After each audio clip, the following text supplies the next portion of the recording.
குருவே சரணம், குருவே துணை. தென்னாடுடைய சிவனே போற்றி, எந்நாட்டவர்க்கும் இறைவா போற்றி.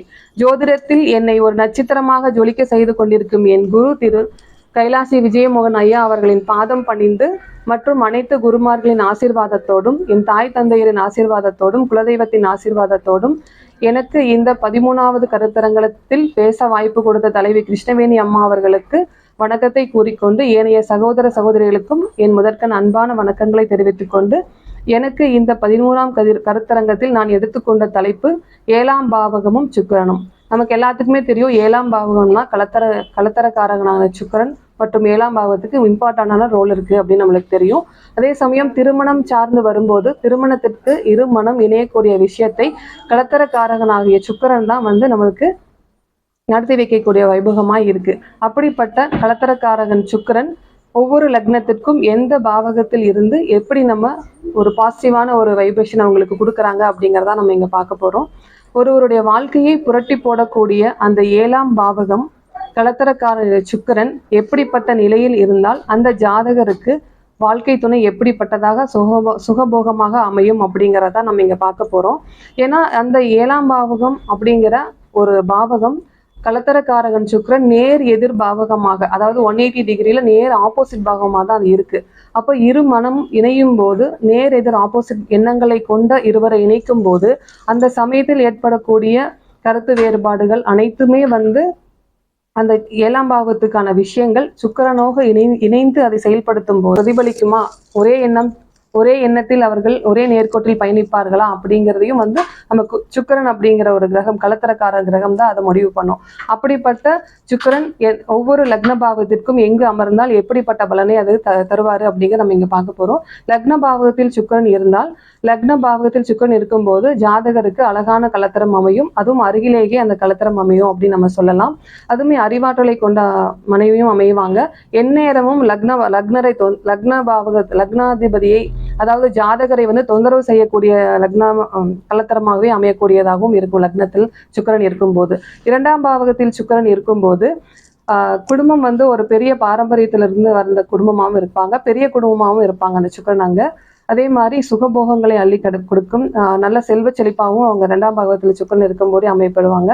அது போலவே 2ஆம் பாவம் இருக்கும்போது அந்த சுக்கிரன் நல்ல ஒரு போஜன பிரியராகவும் இருப்பாங்க அப்படின்னு நம்ம இங்க சொல்ல முடியும். 3ஆம் பாவம் அப்படிங்கிற போது சுக்கிரன் நம்ம 3ஆம் பாவத்தில் இருக்கக்கூடிய சுக்கிரன் ஒரு 25% மறைவாக தான் நம்ம எடுத்துக்கொள்ள முடியும். ஏன் அப்படின்னு கேட்குறீங்கன்னா, 3ஆம் இடத்து சுக்கிரனுக்கு அவ்வளவு ஒரு உரித்தான ஒரு இடம் கிடையாது. ஒரு வீரியம் அங்க குறைவாக தான் இருக்கும், ஒரு தைரியமும் குறைவாக தான் இருக்கும். அதனால 3ஆம் பாகத்தில் இருக்கக்கூடிய சுக்கிரன் ஒரு திருமணத்திற்கு அவ்வளவு சிறப்பான ஒரு இடமாக இல்லை அப்படிங்கிறத நம்ம இங்க சொல்ல வரோம். ஏன்னா அந்த இடத்திற்கு 3ஆம் பாவத்திற்கு குருவின் பார்வை ஏதாவது கிடைத்தால் திருமணம் ஒரு பிரச்சனைகள் சாராத வண்ணம் அது கொண்டு போகும் அப்படிங்கிறத எடுக்க முடியும். அதே மாதிரி 4ஆம் பாவகத்தில் இருக்கக்கூடிய சுக்கிரனை பார்க்கும்போது சுகபோகங்களை அள்ளி கொடுக்கக்கூடிய ஒரு சுக்கிரனாக, கலத்தரக்காரனாக அவங்களுக்கு அமையும் அப்படிங்கிறது சந்தேகமே கிடையாது. வீடு, வண்டி, ஆடம்பர வாழ்க்கை எல்லாமே அவங்களுக்கு அது கொடுக்கும். அதே மாதிரி 5ஆம் பாவகத்தில் இருக்கக்கூடிய சுக்கிரன் அவர்களை இளம் வயதிலே அவர்களுக்கு திருமணத்தை கொடுக்கும், காதல் ரசனை அதிகமாக இருக்கும், திருமணத்தின் கணவனும் மனைவியும் அந்யோன்யமாக இருக்கக்கூடிய வகையும் அது கண்டிப்பா உண்டு பண்ணும் அப்படின்னு சொல்லலாம். அதே போல 6ஆம் பாவகத்தில் சுக்கிரன் அப்படிங்கிறது அதுவும் மறைவு ஸ்தானமா இருக்கும்போது அந்த சுக்கிரன் அவர்களுக்கு ஒரு சிறப்பான ஒரு வாழ்க்கையாக அது அமைய பெறது கிடையாது. திருமணத்திற்கு பிறகு அந்த கலத்தரக்காரகர் கலத்தரக்காரத்துக்கே ஒரு உடல்நிலை சரியில்லாத ஒரு விஷயமும் அது வரக்கூடும். அதே போல 6ஆம் பாவமா இருக்கிறதுனால அந்த கலத்தரமே அவருக்கு எதிரியாக மாறக்கூடிய தன்மையும் அதை உருவாக்கும் அப்படிங்கிறது தான் ஒரு நிஜமான ஒரு விஷயம். அதே போல 7ஆம் இடத்துல இருக்கக்கூடிய சுக்கிரன் அழகான மனைவி அமைவாங்க, செல்வ செழிப்பு மிக்கவராகவும் இருப்பாங்க. அதே போல அங்க காரக பாவநாசி அப்படிங்கிற ஒரு நோயும் உண்டு பண்ணும். ஏன்னா அங்க ஒரு அசுப கிரகங்கள் கூட்டணி அங்க அமையும் போது நிச்சயமா திருமணம் சார்ந்த பிரச்சனைகள் 7ஆம் பாவத்து சுக்கிரன் கண்டிப்பா உண்டு பண்ணும். அதே மாதிரி 8ஆம் பாவத்தில் இருக்கக்கூடிய சுக்கிரன் பார்த்தீங்கன்னா திடீர் அதிர்ஷ்டம் ஒரு சிலருக்கு கொடுக்குமே தவிர மித்தவர்களுக்கு எல்லாத்துக்குமே வந்து அவ்வளோ சிறப்பானதாக 8ஆம் இட சுக்கிரன் அமைவது கிடையாது. என்னதான் வந்து திடீர் அதிர்ஷ்டமாக பணத்தை கொடுத்தாலும் அதன் மூலியமாக வழக்கு இந்த மாதிரி விஷயங்கள்லாம் அவங்களுக்கு கொடுத்தே தீரும் அப்படிங்கிறதான் உண்மை.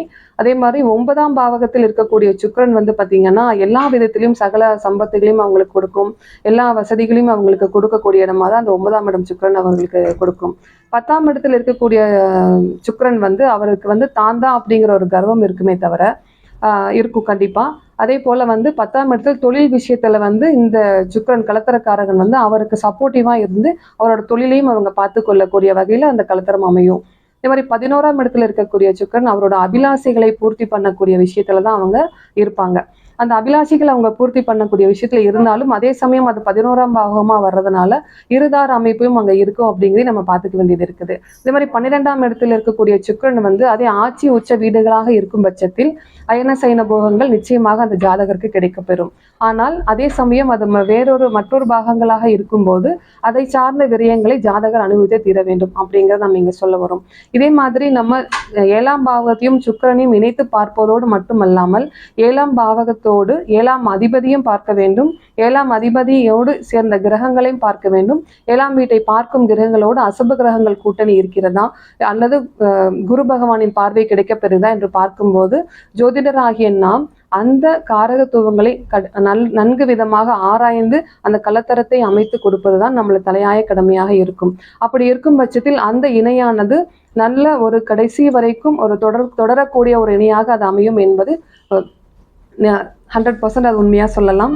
அது போல வந்து இப்போ ஒரு விஷயம் நம்ம சொல்லும்போது அவங்களுக்கு என்ன ஆகும் அப்படின்னா, இந்த கலத்தரம் அப்படிங்கிற ஒரு விஷயத்த சொல்லும் போதே வந்து 7ஆம் அதிபதி அப்படிங்கிறவரு சுக்கிரன் அப்படின்னு நம்ம இப்ப பார்த்திருக்கோம். அதே மாதிரி 7ஆம் இடத்துல இருக்கக்கூடிய கிரகங்களையும் வச்சு நம்ம பலன் சொல்லும் போது 7ஆம் இடத்துல இப்ப சூரியன் இருந்தா அவங்களுக்கு அதிகாரமிக்க ஒரு கலசரமாக தான் அது கண்டிப்பாக அமையும்.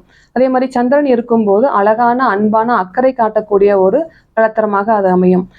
7ஆம் இடத்தில் செவ்வாய் இருப்பது தொந்தரவையும் கொடுக்கும், அதே சமயம் நற்பலனையும் அது கொடுக்கக்கூடிய கலத்தரமாக அமையும். ஏனென்றால் அது செவ்வாய் வந்து ஒரு நல்ல விஷயத்துக்காகவும் அது இருக்கும், தைரிய வீரியமாகவும் இருக்கும்போது இரு சார சேர்ந்த ஒரு பலனையும் அது செவ்வாய் இருக்கும்போது அது கொடுக்கும். குரு இருக்கும்போது நல்ல குடும்பத்திலிருந்து வரக்கூடிய கலத்தரம் கண்டிப்பாக அமையும். அது அவரை கொண்டு அந்த திருமணம் சார்ந்த பிறகு அந்த உறவு நிலை நல்லபடியாக நீடிக்கும், கௌரவமாக இருக்கும் அப்படின்னு நம்ம சொல்லலாம். இப்படிப்பட்ட சுக்கிரன் வந்து ஒரு சில ஜாதகர்களுக்கு வந்து வலிமை இழந்து காணப்படும் போதுதான் நம்ம வந்து நம்ம தேர்ந்தெடுக்கக்கூடிய இணையினால் நம்மளுக்கு தொந்தரவாகுது. அப்படிப்பட்ட தொந்தரவுகளிலிருந்து நம்ம எப்படி தப்பிக்கணும் அப்படின்னு நம்ம சொல்லும்போது, பெண்களாக இருந்தால் ஆண்களுக்கு மரியாதை கொடுக்க வேண்டும், ஆண்களாக இருந்தால் பெண்களுக்கு மரியாதை கொடுத்து தீர வேண்டும். இந்த வெறும் மரியாதை கொடுத்தாலே போதும். அப்பதான் நம்ம வீட்டுல வந்து ஏற்றத்தாழ்வு இல்லாம நம்ம வாழ்க்கையை வந்து ஒரு சுயமா இயல்பா ஒரு அந்யோன்யமா நடத்தக்கூடிய வாழ்க்கை நம்மளுக்கு அமையும் அப்படிங்கிறதா நிதர்சனமான உண்மை. அப்படி நம்ம சும்மா வந்து சுக்கிரனுக்காக நம்ம என்ன பண்ணணும்னா ரொம்ப ஆடம்பரமா நம்ம ரொம்ப பரிகாரமெல்லாம் செய்ய வேண்டிய அவசியம் கிடையாது. நம்ம வர்றவங்களுக்கு வந்து ஒரு அன்பா நம்ம கூப்பிட்டு நல்ல விதமா ஒரு இனிப்பு நம்ம கொடுக்கறது, ஒரு வெள்ளிக்கிழமை சுக்கிர ஓரையில வந்து மகாலட்சுமியை வந்து நம்ம வழிபடுறது, ஒரு இனிப்பு கொடுத்து ஒரு பாயாசம் ஏலக்காய் தட்டி பாயாசம் போட்டு வச்சு கொடுத்து மற்றவங்களுக்கு கொடுத்தாலே வந்து நம்ம வந்து சுக்கிரனை வந்து நல்லபடியா வழிபாடு செஞ்சு அவங்களுக்கு வந்து ஒரு ஏற்றமான வாழ்க்கையை நம்ம கொடுக்கலாம். அதே போல நம்ம வந்து கோயில்ல வந்து திருவிளக்கு பூஜையின் போது அங்க இருக்கக்கூடிய பெண்களுக்கு மங்கல்யம் எல்லாம் நம்ம கொடுக்கும்போது நம்மளோட சுக்கிர பலத்தை நம்ம அதை ஏற்றி கொடுக்கக்கூடிய விஷயமாக அது இருக்கும் அப்படிங்கிற சொல்லி இந்த வாய்ப்பளித்த கிருஷ்ணவேணி அம்மாவுக்கு நன்றி கூறி விடைபெறுகிறேன். நன்றி.